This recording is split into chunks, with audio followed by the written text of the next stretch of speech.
Ahojte pri ďalšom videu. Dnes si povieme niečo, ako zorganizovať alebo usporiadať si drobné veci v garáži. Určite každý dobre poznáte, máte milión krabičiek, papierových, plastových, častokrát sa veci zosypú do jednej, potom sa hráte na popolušku. Dosť nepraktické, zdĺhavé, hlavne keď niečo súrne potrebujete. Dlho som používal organizéry od Lidlu. V súčasnej dobe sa mi zdajú byť dosť nepraktické, pokiaľ máte toho viac. V Lidli mali ešte jeden organizér, v ňom boli takéto bedničky. Pokiaľ zaplníte tieto bedničky šroubami, maticami, tak ten organizér sa vám rozpadne. To tak nejaké ľahké veci si tam môžete dať, inak to nemá význam. V súčasnej dobe som prešiel na kufríkový organizér Nord 16. Poďme si ho otvoriť, odistíme oba zámky a jednoduchým spôsobom ho otvoríme.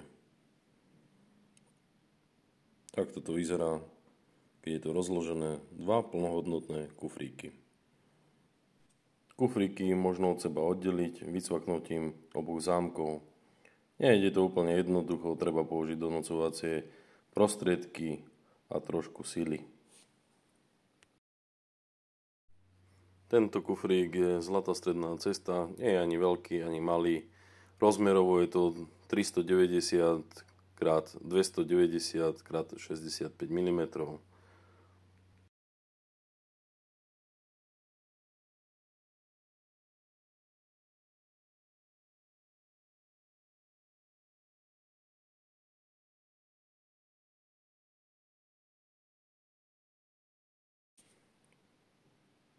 Po oddelení týchto zámkov máte dva samostatné kufríky. Ja ich využívam takto. Poďme si kufrík otvoriť.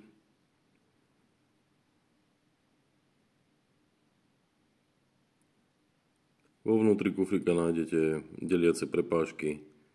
Musíte si ich vylámať, vyskladáte si priestor tak, ako vám vyhovuje podľa toho, čo tam budete dávať.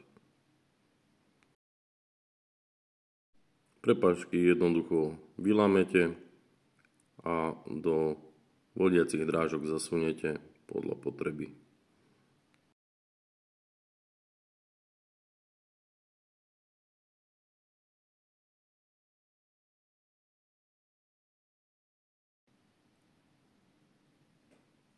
A vznikne vami požadovaný vyskladaný priestor pre súčiastky.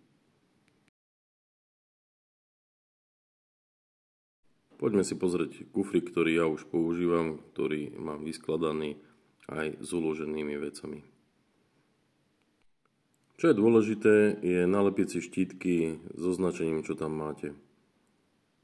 Keďže ja mám toho trošku viac, tak označenie štítkami je celkom dôležité. Keďže týchto kufríkov už mám viacej a nie ich dávať, v jednej z ďalších častí si vyrobíme skrinku na tieto kufríky.